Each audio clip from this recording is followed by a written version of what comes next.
How you doing, everybody, and welcome back to another episode of We've Been There. This week we're talking about spectrum over wattage. We're going to talk about the importance of what you need to know, what spectrum for what time of growth of a plant, and also how to shop for lights if you're shopping for supplementals or anything like that. Whether that's a veg or a flower supplemental light. As always, my name is Rick, and I'm from Uncle Rick's Genetics. And we have Matt here, who is blurry and frozen. Am I frozen? You're extremely blurry. I don't feel frozen. Well, you're very blurry. You know you're still sharing your screen. Yeah, I see you. You know you're still... But you know you're still sharing your screen. With you. Yeah. I know what I'm doing. For the podcast? No. No, we do this every week, same way. You're just very blurry, probably because you're flipping through filters. I don't know if you're on your Wi-Fi or not. Oh, I'm done flipping through filters. I am on my Wi-Fi. You're very blurry.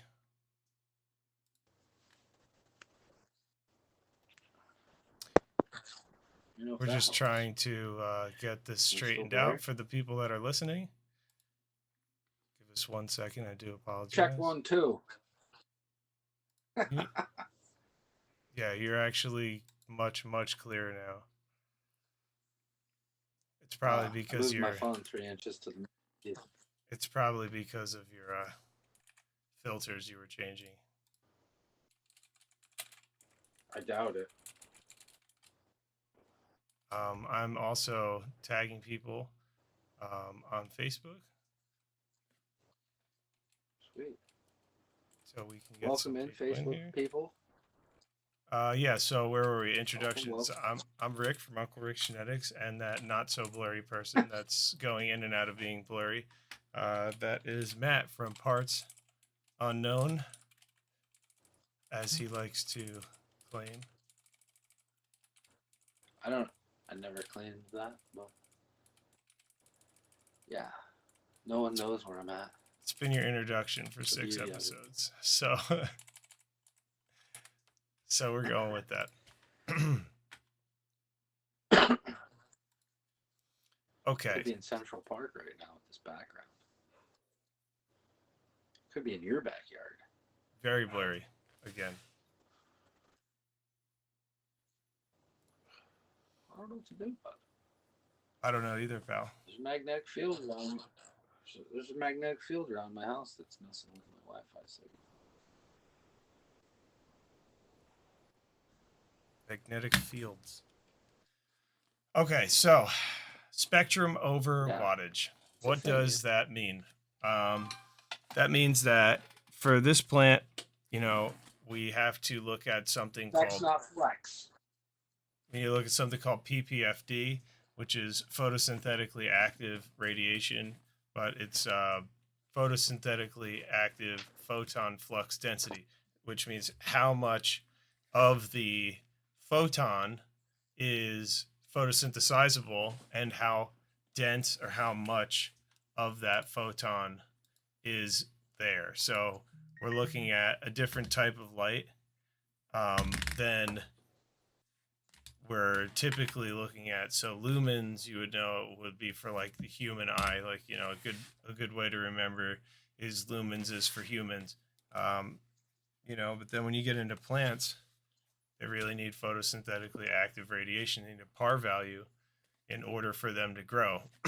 And this is something where you start to see people selling you snake oil, or you not getting the correct you know, light that you're paying for. So you buy a cheaper light or something that seems more economical, and realistically, it's not outputting the correct spectrum or the correct type of photon array that would be optimal for growing plants.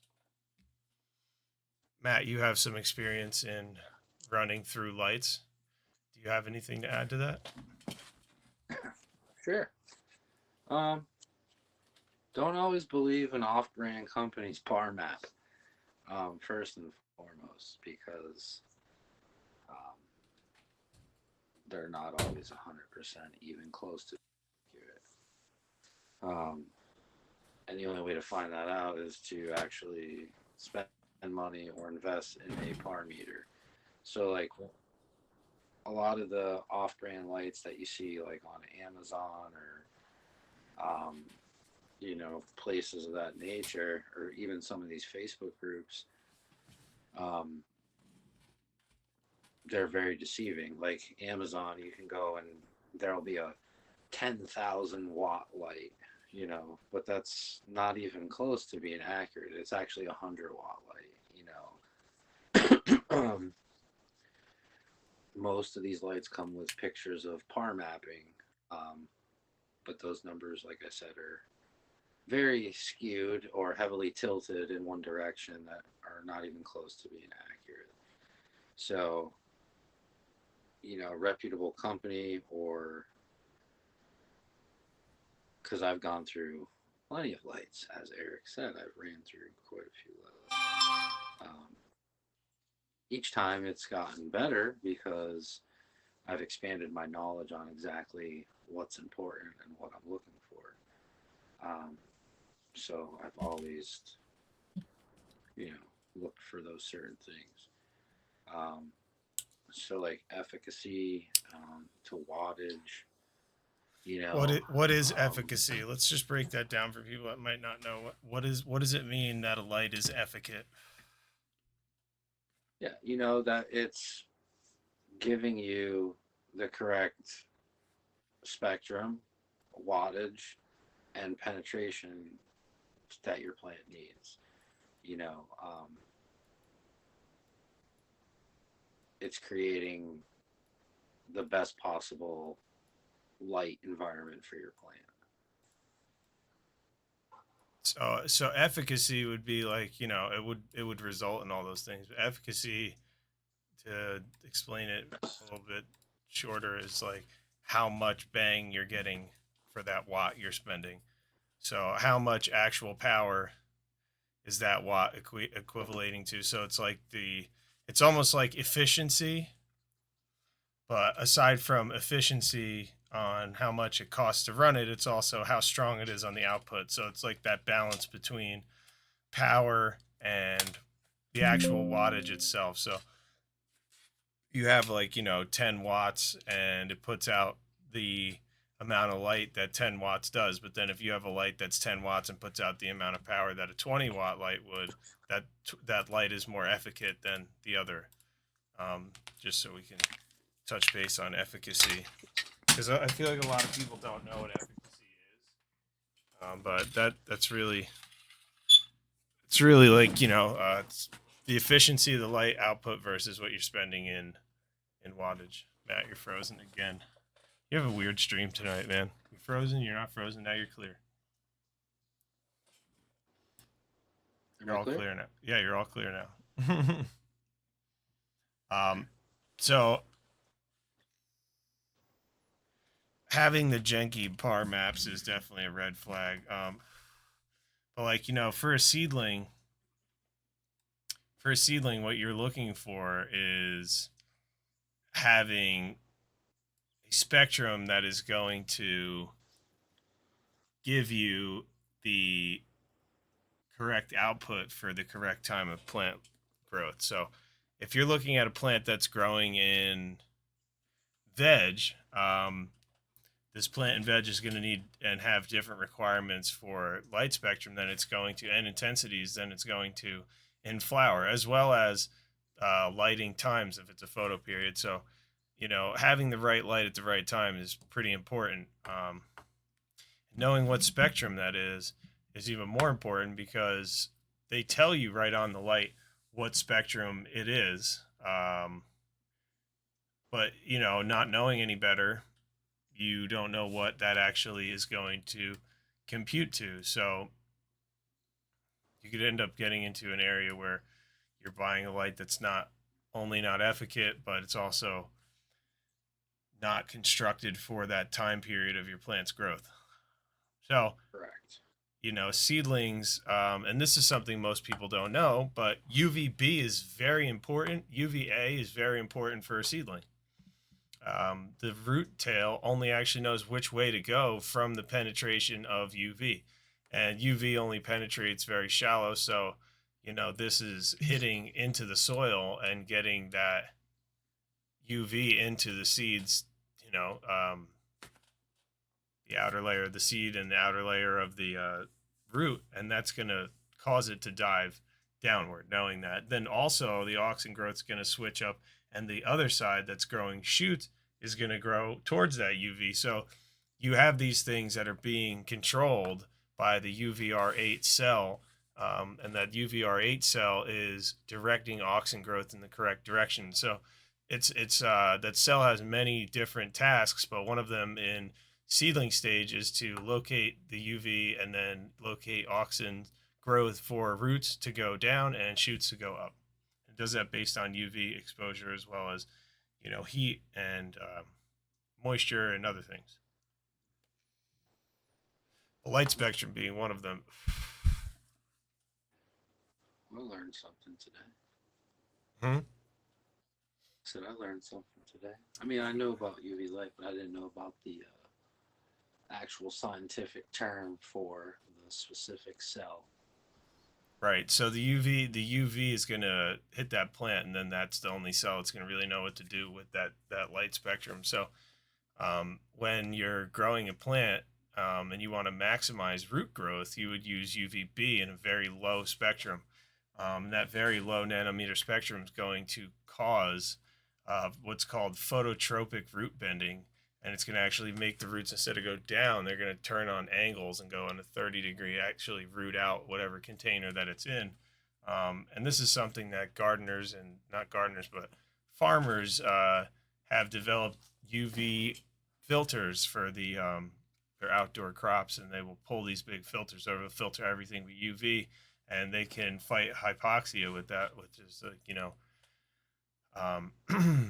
they can fight like droughts, not droughts. When it floods and there's way too much water, they can put these filters over, and that will cause phototropic root bending.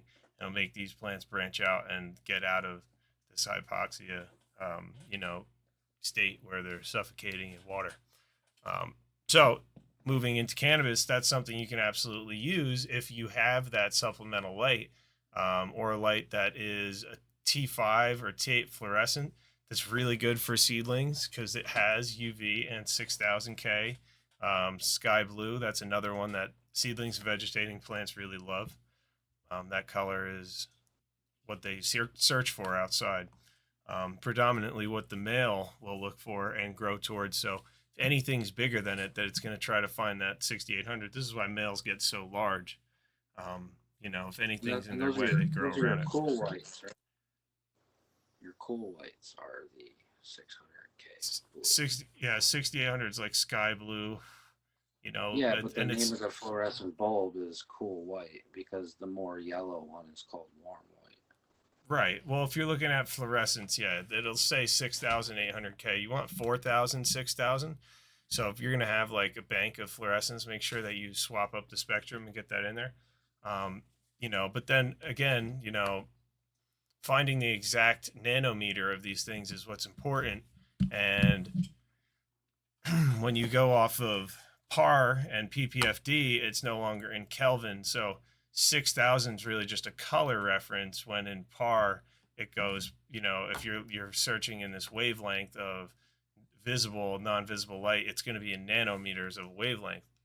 So realistically, that's like 495 nanometers is sky blue, and it is almost impossible to find on lights that are for growing plants because people don't use it. It's quite expensive. It's rare to find, and it's a color you won't see. it's on our lights, but like I said, it's not common for people to use that. I haven't seen it on any grow lights. And then, uh, just getting them and having a stock of them, they're very expensive. And it was a kind of an arm and a leg and a hop and a skip and a jump and a, dance through getting them. It wasn't simple.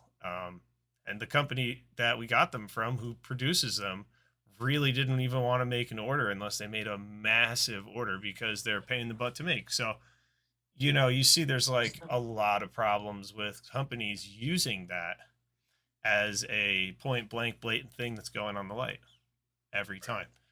So, having that is hard to find, but there's supplemental lighting with 495 nanometers. UVA is great for plant and veg as far as cellular elongation and breaking applicable dominance. And you have both of those things happening with 495 and the UVA present and UVB present. And again, with lights, 90% of lights have no UVB on them at all.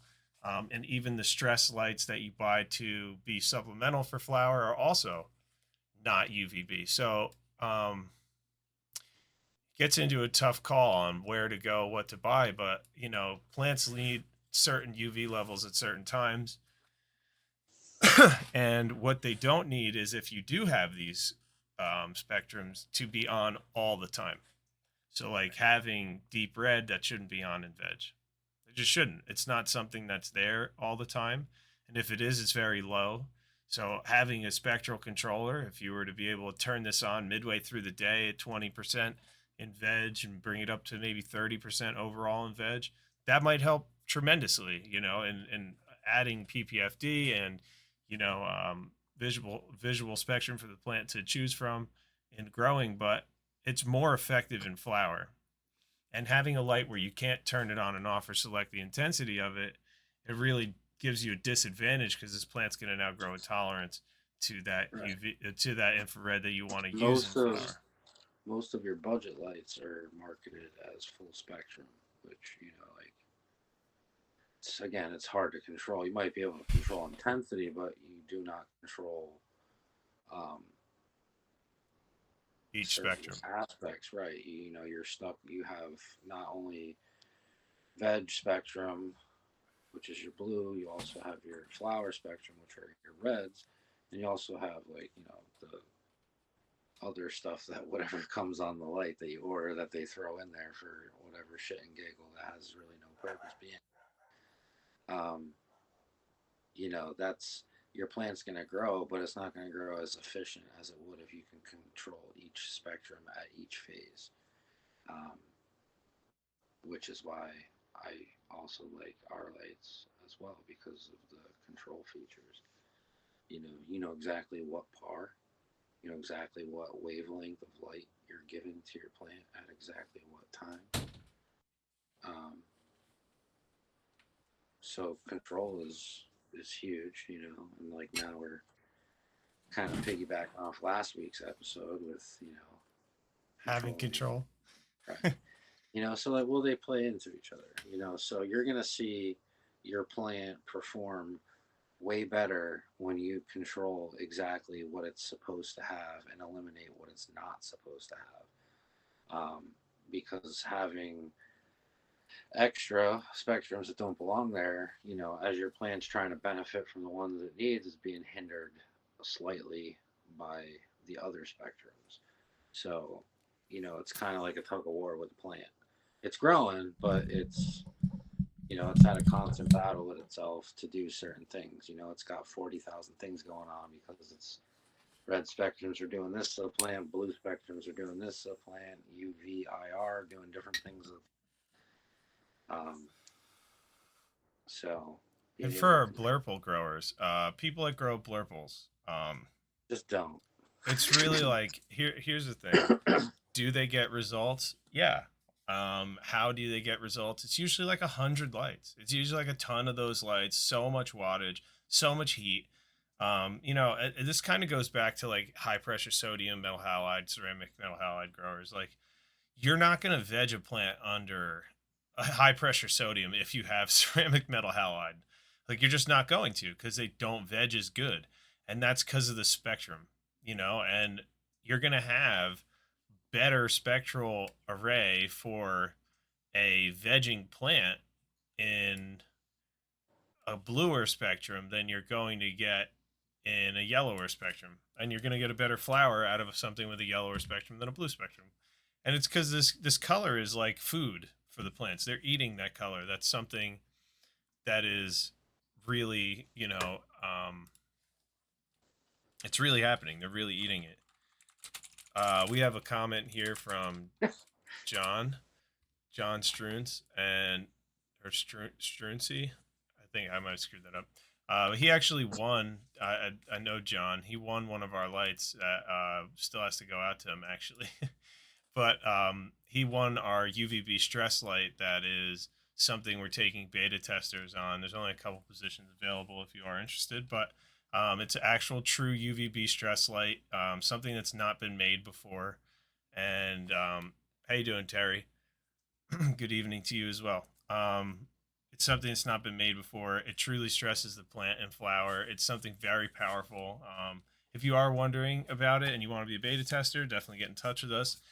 We have some stuff to sign before we can get you in as a beta tester, because this stuff is big time for us. We're inventing something here, reinventing the wheel, and we have no idea what it's going to do for the growing industry indoors, honestly, because it takes the power of UV from the outside, sun spectrum, and it's extremely concentrated and isolated into something that is very powerful, especially big difference to what's available right now in the market. So in the market, I have bought UVB, UVA stress lights, and there's like 2 UVB diodes on them. And I don't know where we were talking about this, Matt. I might have been last week, but when you look at UV stress lights and you see that the concentration of lights is a UVA and infrared, someone that creates lights knows, you realize that 80% of what they put on there is very cheap hardware, because UVA light bulb diode is like 15 cents, and then UVB diode is like $1.50. So if you have 16 diodes per bar on a 10 bar light, you're looking at 160 diodes. 160 diodes at 15 cents is cheap. This is why they put UVA on there. But when you go to UVB, it could sometimes double the light price completely. So you're talking 160 diodes at $1.50. You could really end up losing the sale to a beginner, because they're like, oh, I'm not going to spend 900 on a light, but they'll spend 500. So they sell it that way. And you don't know any better. How you doing, Brenda? Good evening. Hello.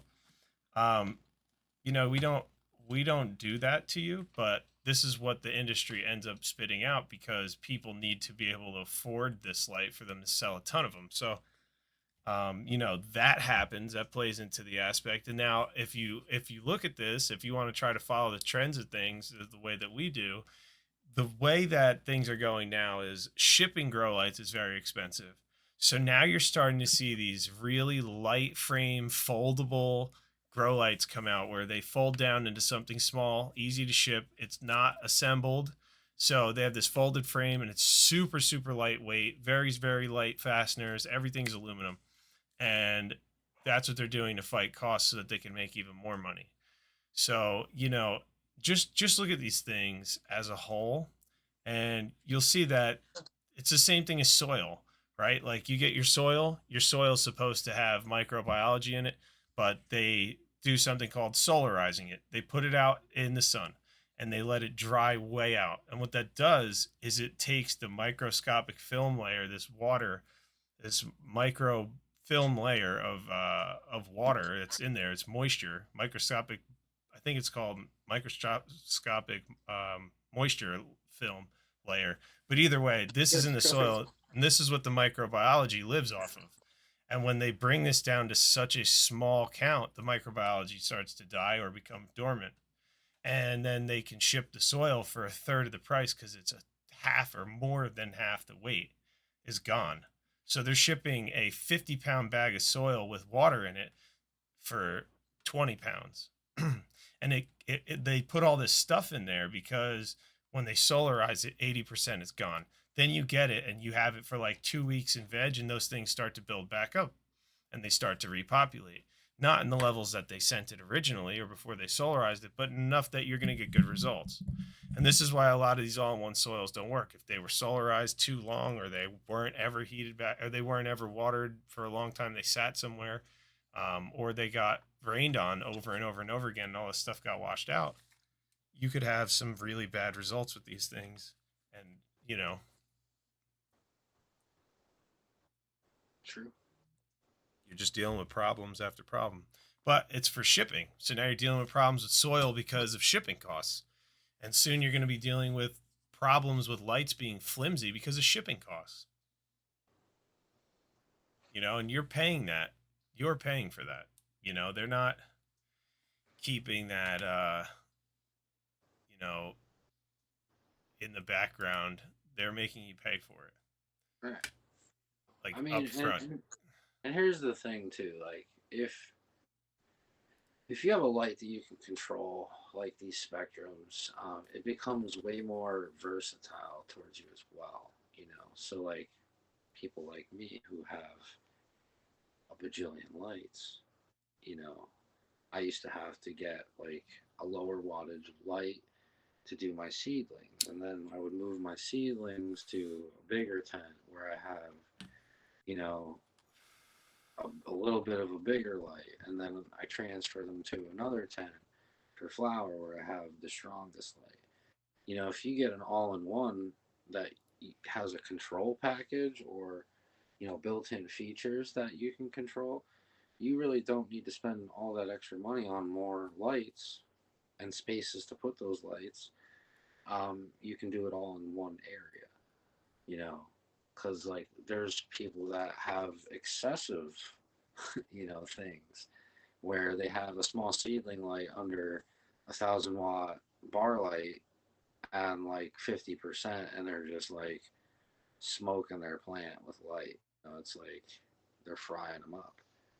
Right. And too much light at too young a stage is going to stunt your plant. It could even mutate your plant, not like in the sense where your plant's going to be mutated forever, but it will grow in a mutated way because it can't actually put the cells together. It's photosynthesizing too much, and the cells get all messed up when it's making them. So you get all these patchy sections, looks like vegetation and like just weird, um, I mean, you dry your weird leaves growth. off, your plant is under extreme light stress and heat, Right.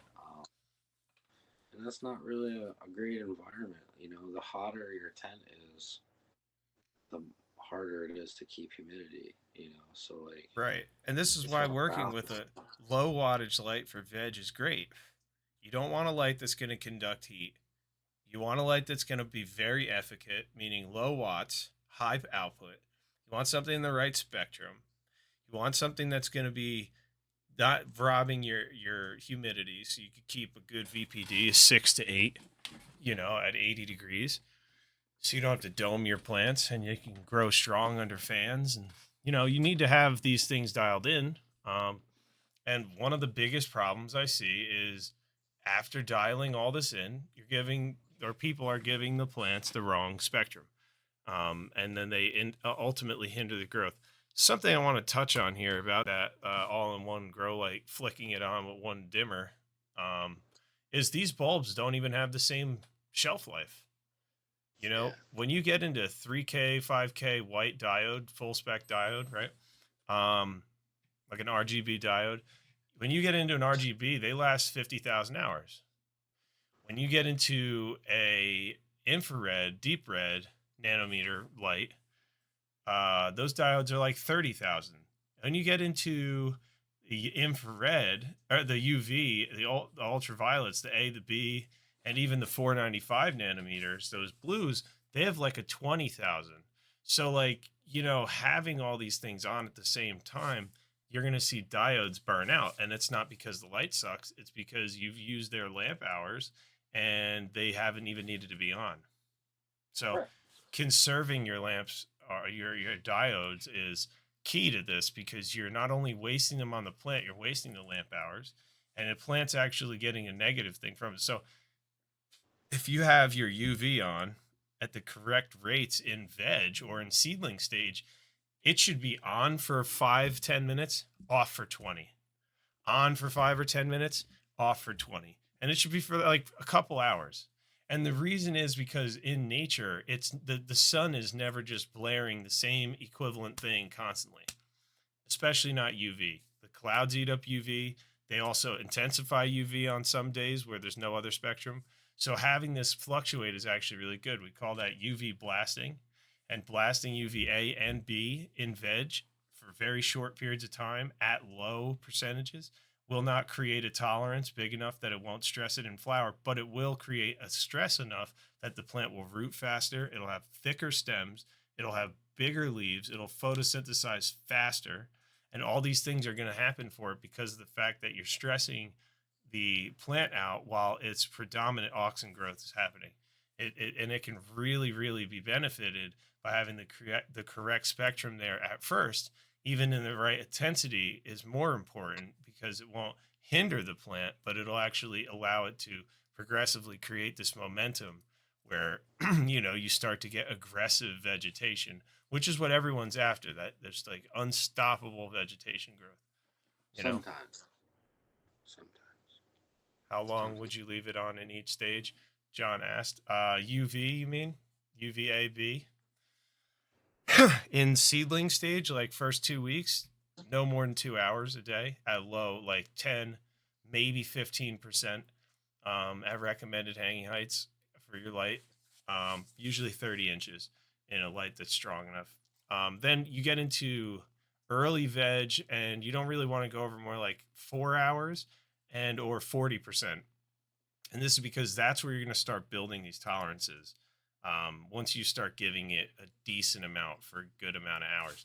And then when you get into flower, you're going to be, if you were going to be following the blasting, you're going to blast it like, for 20 minutes on, 10 minutes off for the whole day.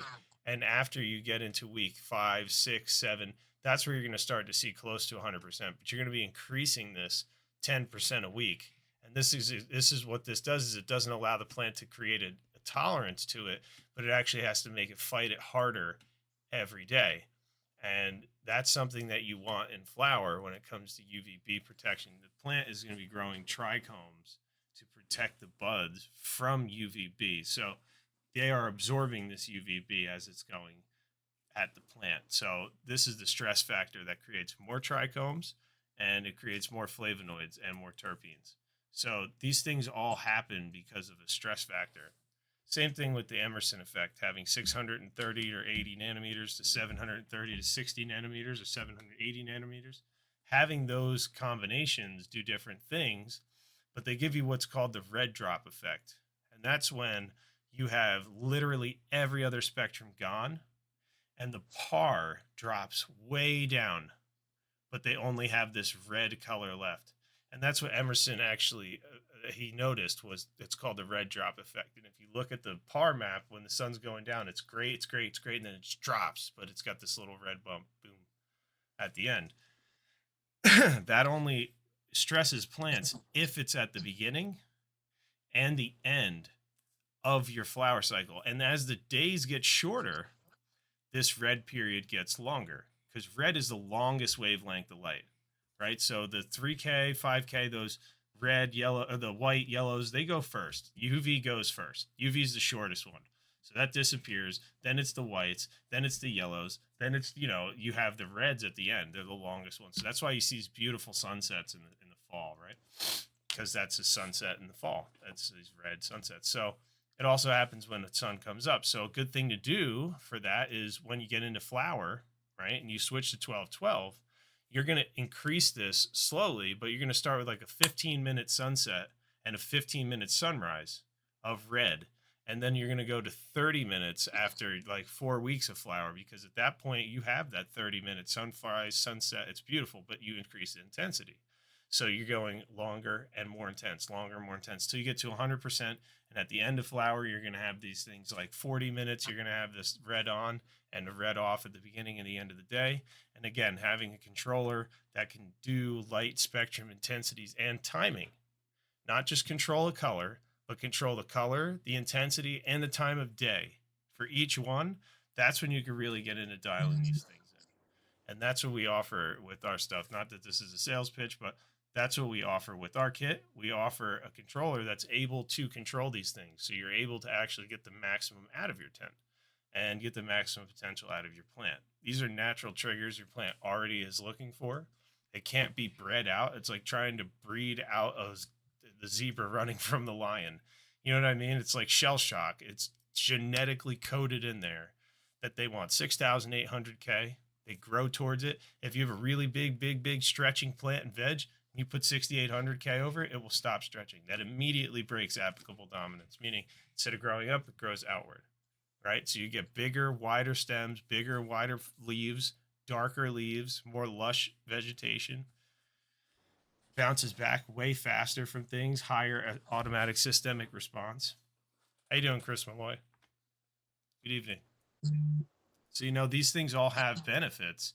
And one of the biggest benefits is knowing what you're giving your plant. And it's not just food and nutrients or soil and water pH, but light spectrum and intensity and timing. And that also goes for saying you should not turn your light up past 50% in veg. You want to have 30 watts a square foot in flower and 15 watts a square foot in veg. So let's forget the 15 and the 30 and just look at that, how it is. That's 1 to 2 watts, right? So every 1 watt you need in veg, you need 2 in flower. So if you have a 500 watt light, you can't go over 250 watts in veg, because in flower, it's going to want 500 watts. And if you were to go turn your light up all the way while it's in flower, before it even flowers while it's in veg, you're not going to have any more juice to give this thing. So realistically, the plant is going to get spectrum hungry. It's going to stop. At some point, it's just going to have this plateau of growth where it stops growing. And that happens to a lot of people with, like, not even lower quality lights. You could do that with a really good quality light. If you veg a plant at 100% of this light's power, that is going to be a very big vegging plant, but you're not going to be able to flower it without giving it now double what you gave it. At least. Right. And that's something that I've seen happen almost every time people turn their lights on, especially if you have the two switches. People have the bloom and the veg switch on at the same time, so they get more light to the plant, but then you have less flower power, And I have two lights. One is a flip with a dimmer knob. The other I can control veg, bloom, and UV. And same wattage, and I get way better results out of the one that I have total control over each spectrum for.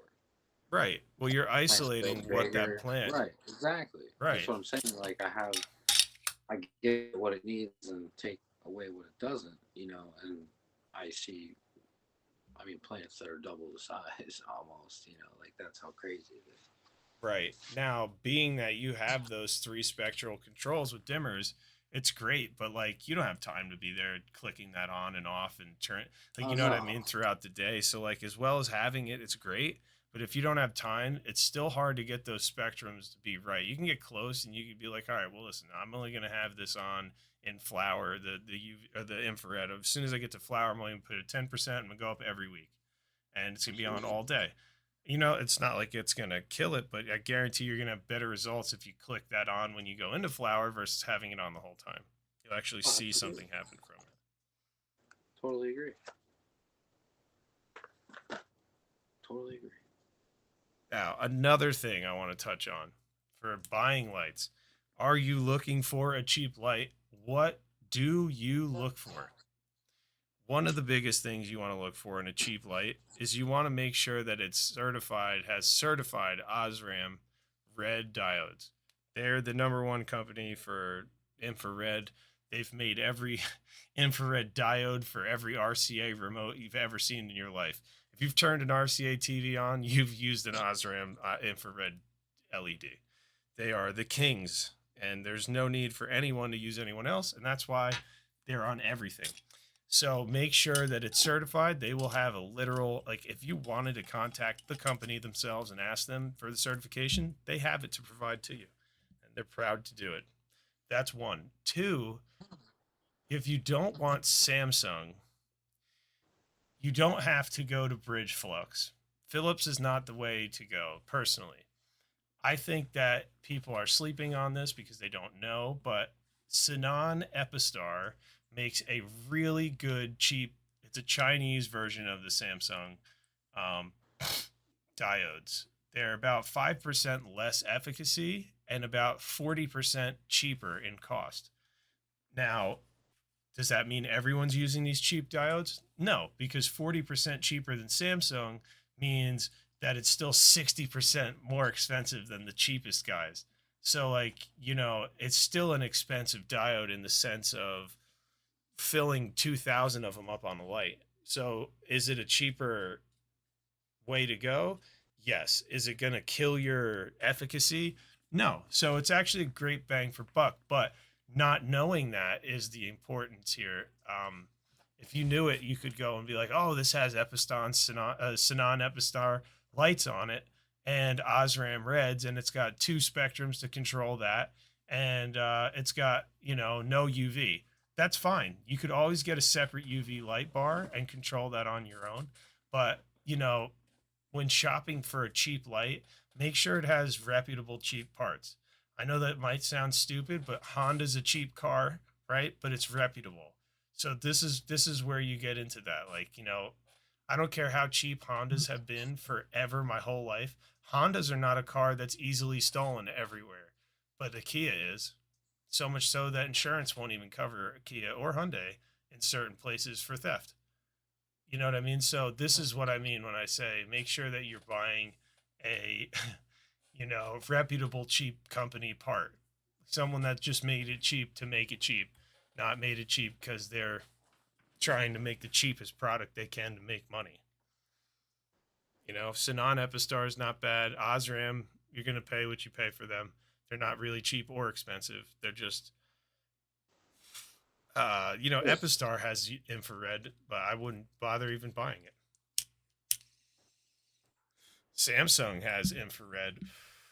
I believe it's the LM352 V2s. Pretty sure that's the infrared or the deep red. They're like over $5 a diode, some of them. But the efficacy is insane. It's 3.4 U-moles per joule, where a normal one is like 1.7. So you definitely get what you pay for. But again, then you're going to need, a bigger driver so that they run less hot. You need better PCB board to run a bigger chip like that that can handle the heat, and you're going to pay for that. I think the only company I've seen besides us use those in custom lighting was Photonotech, but then you're at $2 a watt when you buy something like that, and it just gets absolutely expensive. Try to stick to something around $1 to $1.50 a watt. I know that might sound nuts, but over 1,000 watts, 50 cents a watt is a lot. It's a lot of money to waste. Yes, it is. It is. It gets very expensive for no reason. Not going to name the company that I'm talking about, but they sell a 650 watt light for around $1,200. And it does not come with UV on it. It does not come with controllable spectrums. And it only has infrared or deep red, one of the two. And then if you want a supplemental UV light for this light that plugs directly in and hangs off the centers, they sell it for flower and only give you UVA. Yeah. Right. So again, as we were talking, UVA is not really, it does stress in flower, but not like UVB. So to sell it as a flower stressor is almost snake oil, in my opinion. I don't think that should be a real thing. but you wouldn't want to pay for it in the sense of how much money they're trying to make on it on top. So if you took that same light, that UV stress light, let's say is $200, and you added another $110 to it because now it has the correct diodes, are you going to pay $350 for that light? Probably not. Probably not. No. So they'll sell a lot more, $150 cheaper with half the results. And then next year they'll sell it with 5 UVB lights on it instead of 2. And you'll be like, wow, this one's so much better than the last version. And then in 3 years more, they'll sell it with 10 UVs. And then like 20 years, it'll be all UVB.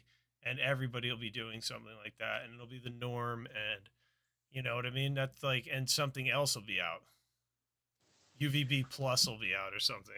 Well, that's why like it goes back all the way to the beginning too, to buying the right equipment from the jump too, because you don't want to keep upgrading.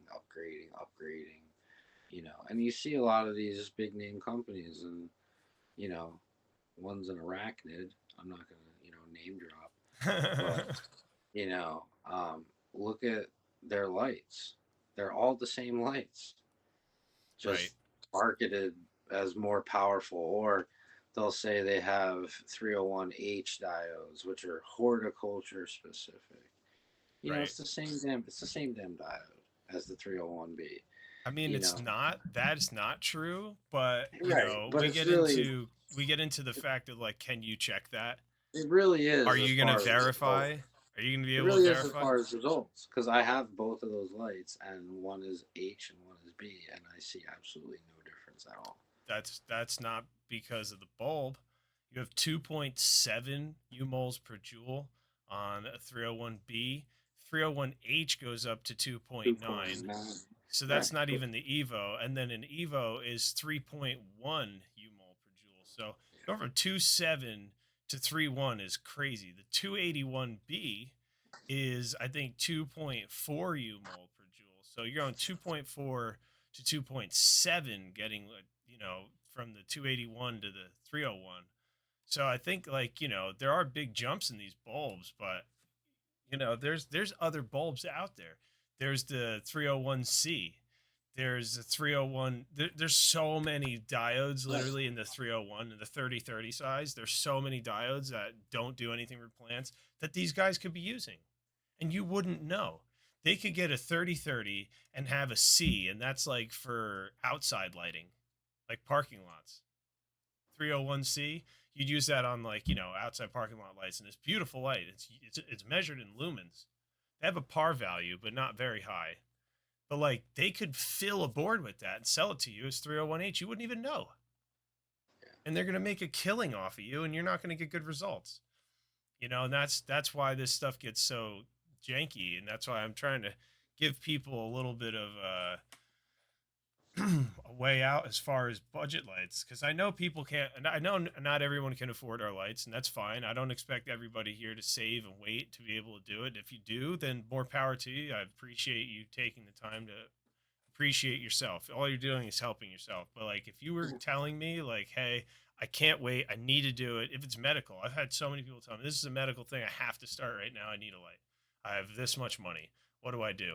And then I go online with them and I look for a budget light with them, and I go through components and values, and I see what the wattages are, and I look at the actual components they say they're using. I look over uh you know their tolerances and how much they can handle and things like that, and then I help them to buy an educated cheap light. And I've helped quite a few people that had medical conditions get really cheap lights to fit their budget, and they're still using them, and they're like, this thing's amazing. And I know that they are before we even purchased them, because of the fact that there is a huge market, and I have gone through it multiple times. I've used lots of lights, I've tested lots of lights, I've built lots of lights. And usually when I work with the engineers, they all scratch their head, and then when we make the light and we test, they're like, holy crap, we didn't expect that. And I'm like, well, we're measuring for something you guys don't you know you don't measure for, because we're looking for one specific thing with this plant that all the other plants don't care about.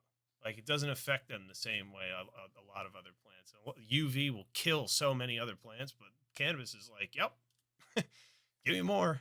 It's crazy. John said he didn't know this much about LED. Right. There is a lot to know about LED. And when you're in full spectrum LED, I think that it goes so far to explain this to people. What color, Matt? I'm going to use you for an example. Sorry if you don't know it. I know you hate when I do this to you. What three colors make white? What three colors make white? I already gave you like half of it. Yeah, but what color is white is the question. Usually people say it's the absence of color. It's all the colors put together. It's blue. White? White is blue? Yeah. No. White is the combination of red, blue, and green. Red, blue, and green. Right. RGB. Yeah. Right. So when you look at a white colored diode, that diode has three color emitters underneath a lens, and when they all converge in the lens, white comes out.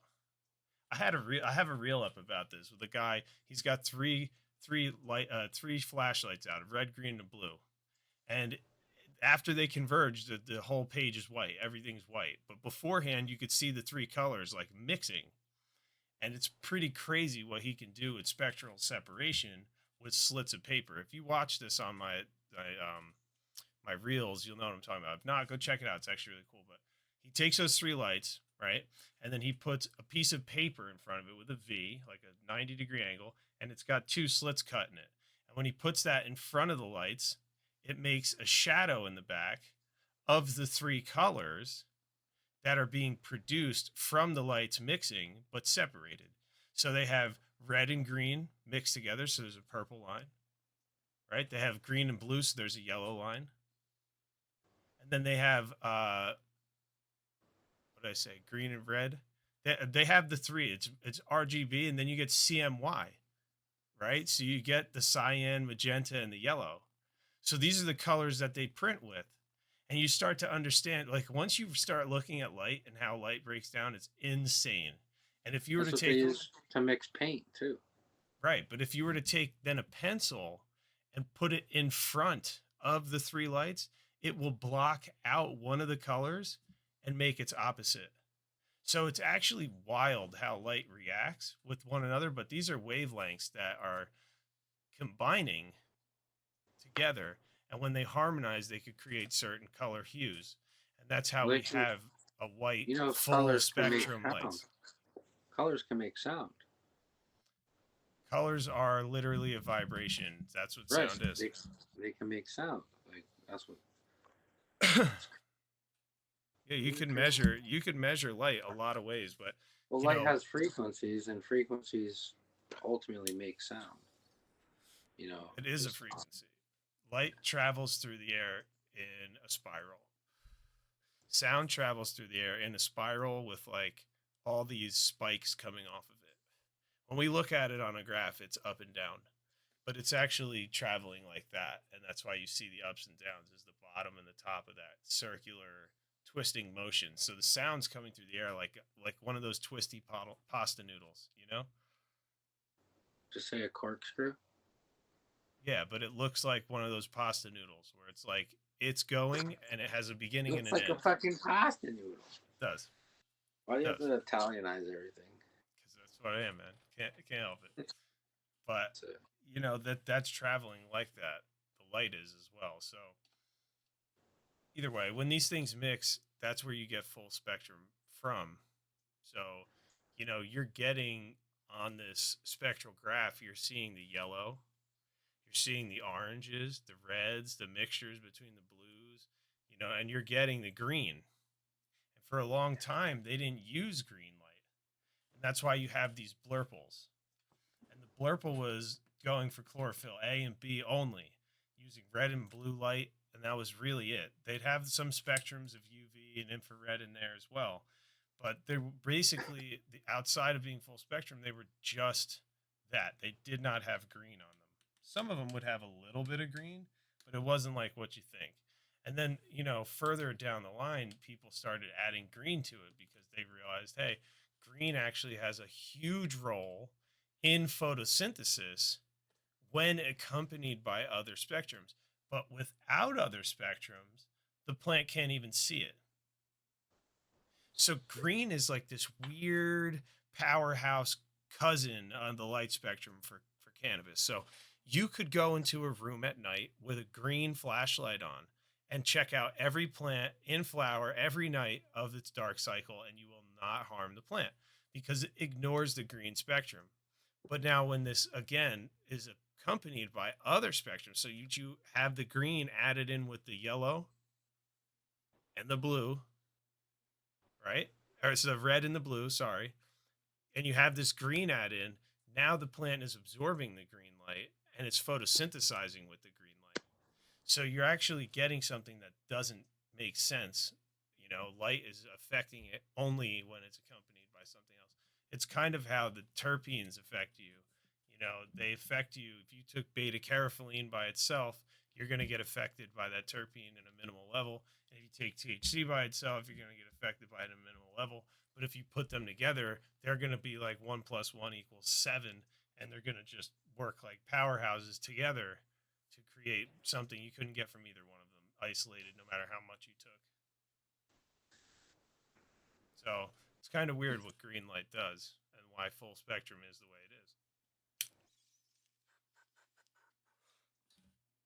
Red, green, yellow. Red, green, blue. Red, RGB. green, blue. Right. But, you know, when you grow a high pressure sodium, you're getting the reds, oranges, yellows, and infrared, and a little bit of UV if you have the right hood glass. And this is something really old, but back in the day, they had hood glass that actually would be UV blocking. So you wouldn't get that. So you'd have to have like a specific hood glass. Matt, you're all frozen again. Might want to move your phone 2 inches to the left.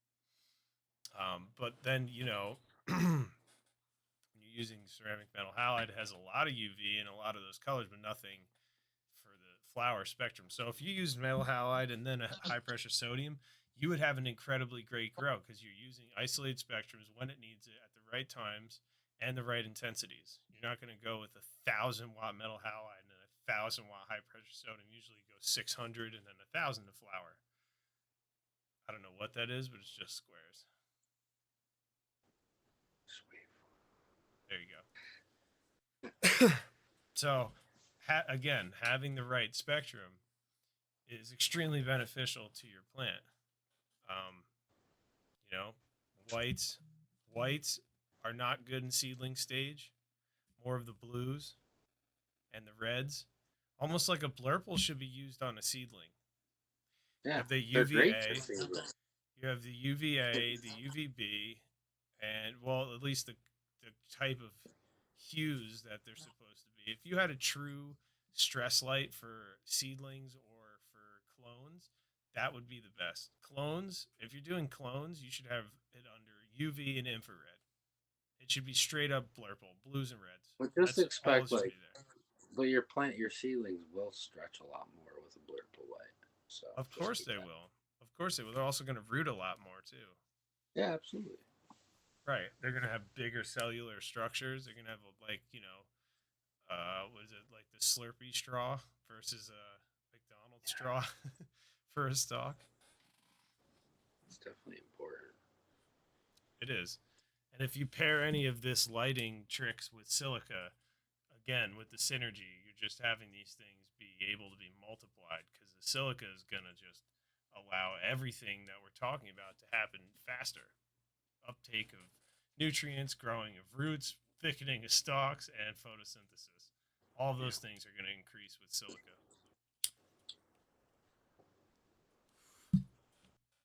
It's a crazy bag of donuts. Why is that funny? I don't know. I did not expect you to say that. I'm pretty stoned right now. Yeah? I lit the blunt again, and I was like, let me put this down. No, smoke that motherfucker, man. Come on. Get it out. I'm going to pack another bowl. We got to do some closing costs. Does anybody have closing costs? Closing questions. Oh, my goodness. My brain is all over the place fried. Does anybody have any questions in the chat? have any? Cheers, dude. Cheers. Cheers. If you're watching, smoke them if you got them. Smoke them if you got 'em. Oh, baby, baby, baby. I gotta start some more plants here soon. Yeah? Never ends, yeah. Ask me what I'm growing, I couldn't tell you. What are you growing? I couldn't tell you. Had to ask, dude. I don't know, man. I want to grow something different. I don't know. I'll see what I got over there. I actually want to add something. I might pop some rag seeds, dude, to be honest with you. That's cool. It's been a minute. It's been a minute since I wasted soil and time. I like that. Yeah, you know. The sound of that. So I want to add something to the lighting aspect of this conversation. Just a touch back. What would you like to add, Eric? Let me light my bowl at least. Oh, suspense is killing me, dude.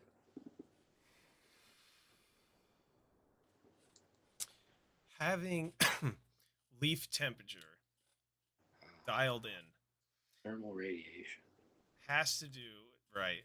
We've talked extensively about this, and it actually, and you know, honestly, Matt, you went from when you didn't know this to knowing this. Did that help you in your grow? Absolutely not.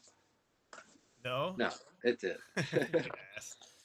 Well, it's something that really could change the way you grow. So, when you have high pressure sodium and metal halide, and ceramic metal halide, actually a big difference from metal halide to ceramic because of the heat. You have thermal radiation indexes, which means how far heat is being thrown from literally the diode itself or the bulb itself, the conductor, the thing that's creating this energy, right? You also have something called an air temperature and a leaf temperature. And all three of these things are different. Your radiation from your light, your thermal radiation, meaning your heat radiating from your light, is going to affect leaf temperature. Leaf temperature affects the stomata. Stomata opens to take in CO2. And your plant is in flower. You definitely need a high temperature in your tent. This is like mid 80s to keep that leaf temperature around 82 so that the stomatas could be open and always available to uptake any available CO2, especially if you flood. If you flood, controlling these heats is great.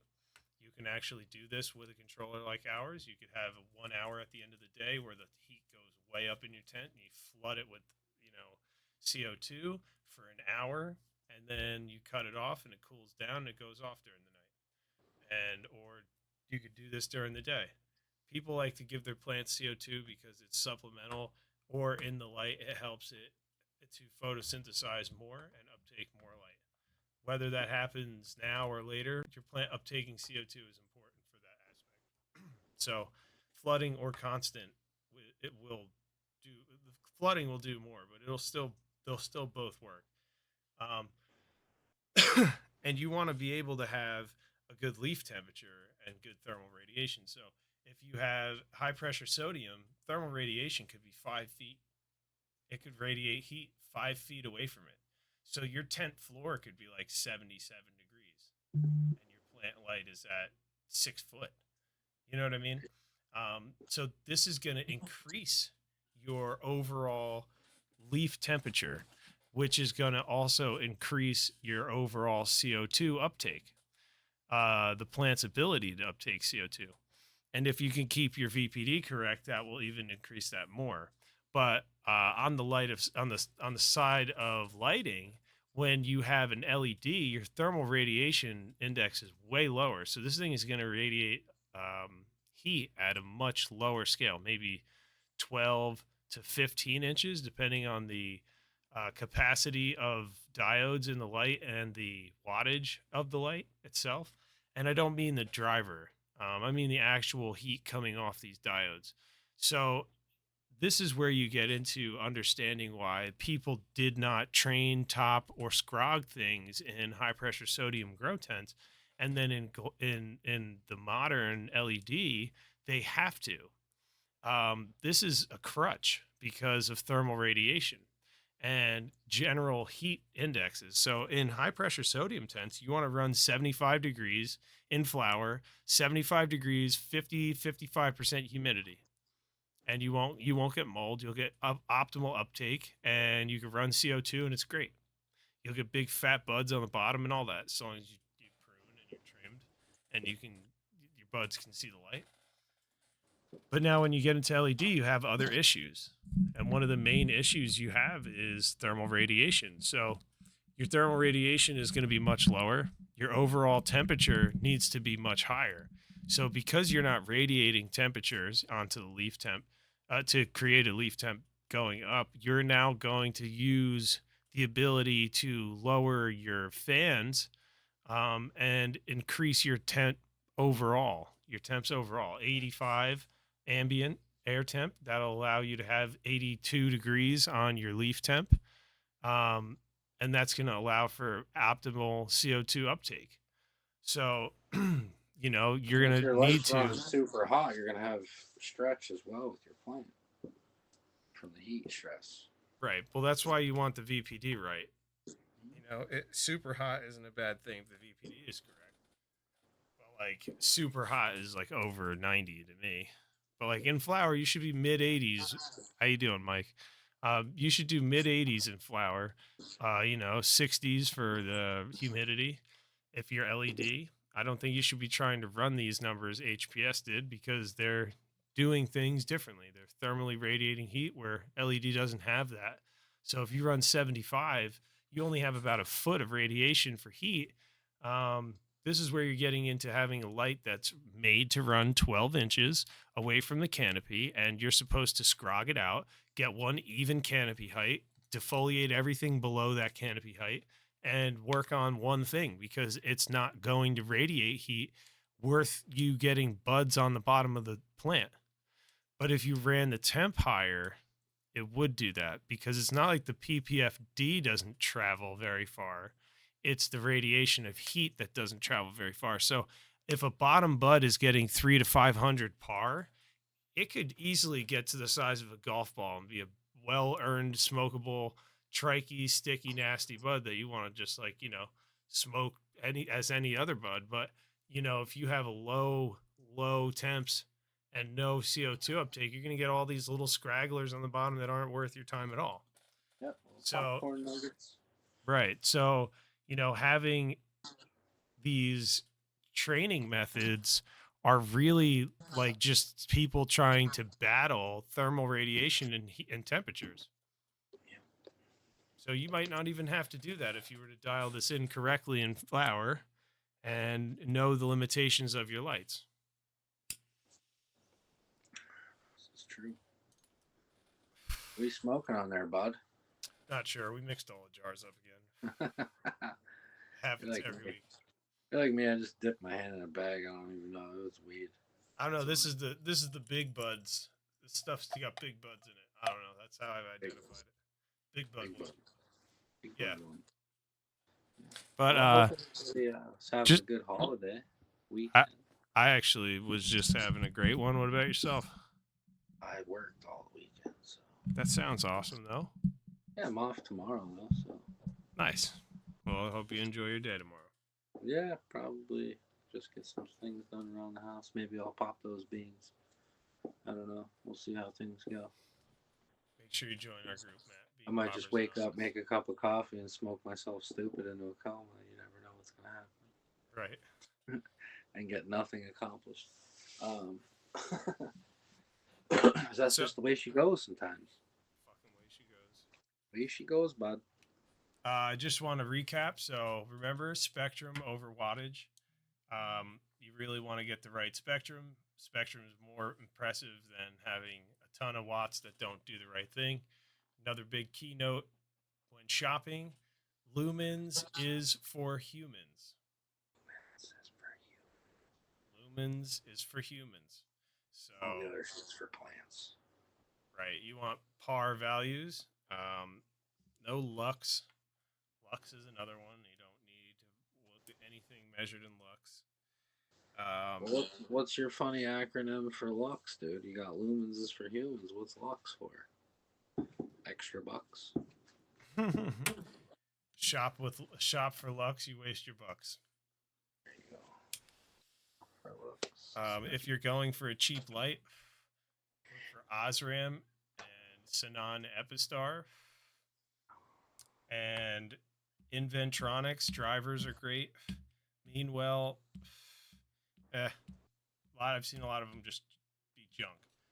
But, those are the things you want to look for when you're shopping for a light. Make sure that if you're buying a supplemental, if it's for veg, you want mostly predominantly UVA mixed with UVB.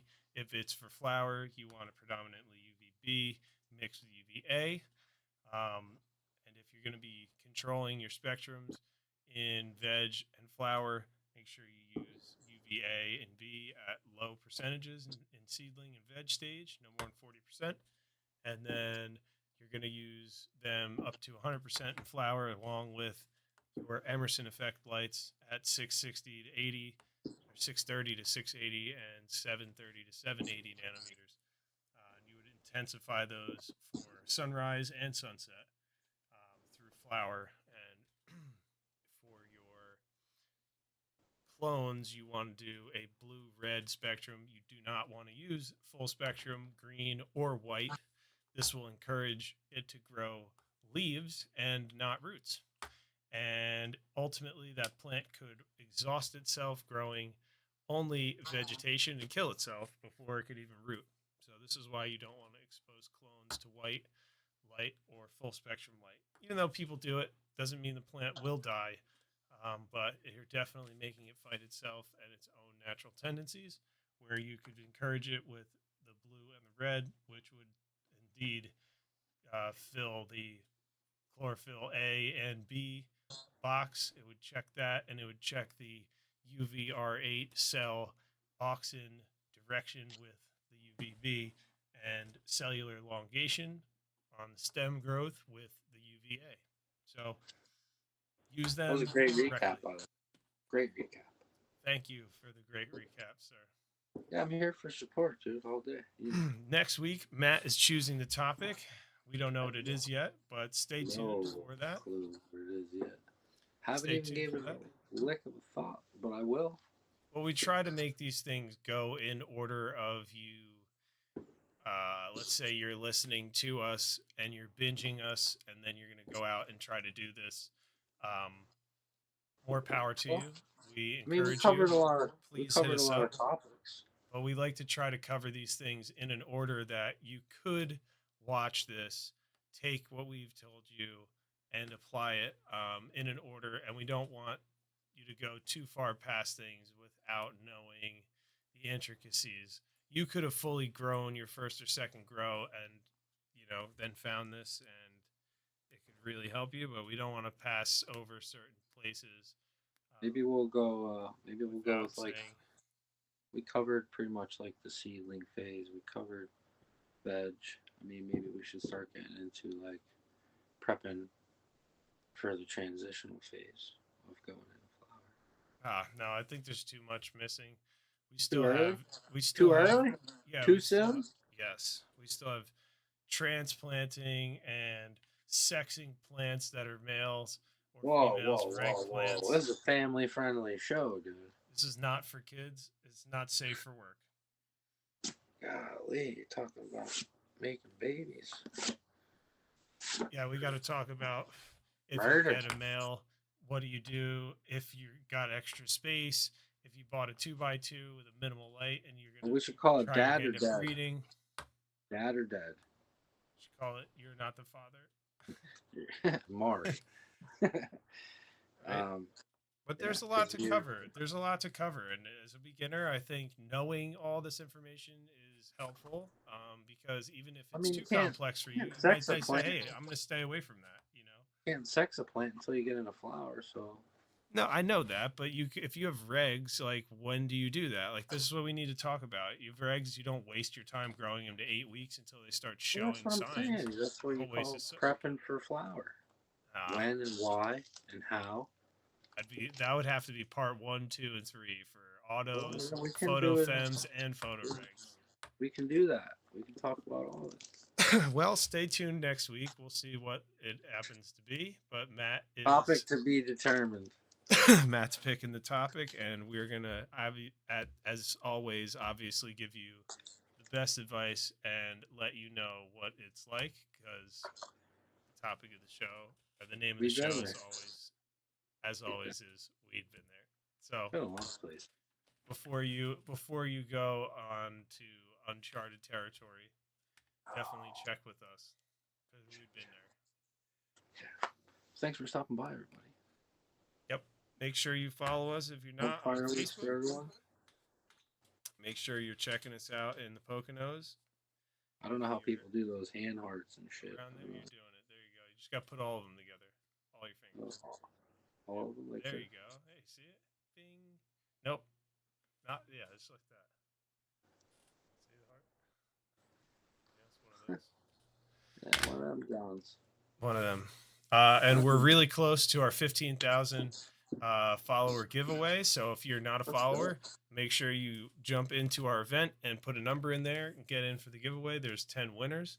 One of them is going to be a photon grow light, and we're really, really excited to get there. I think we're about 500 short of 15,000 followers, and that's just another opportunity. It's an opportunity for us to just give back to the community, and we love doing it. So definitely like, share, and follow this post as well. And we'll see you next week. We need to get a button like all those other YouTubers, like smash the like. Smash it. Yeah, that's coming soon. We're working through. I feel looking harassed. I'm like, well, what if I don't want to smash the like button, dude? What if I just want to tap it one time? Drop kick this subscription bill. Break your phone. Nice. All right, everybody. Thanks for stopping by. Yeah, and enjoy the rest of your weekend. I hope everybody has a long or extra long weekend. I think I'm working. Matt, as always, has the fireworks going. If you're listening to this, make sure you stop by on YouTube and check us out, and you can watch it live. Well, you could watch it live, but you could watch the ones you've already heard because they're streamed. Everybody loves kitties. Oh, is this the cats one? Oh, goodness. Kitties and fireworks. Yeah, definitely come and watch the live stream after. Matt always has something stupid going on in his background. All right. Have a good night, everybody. Later.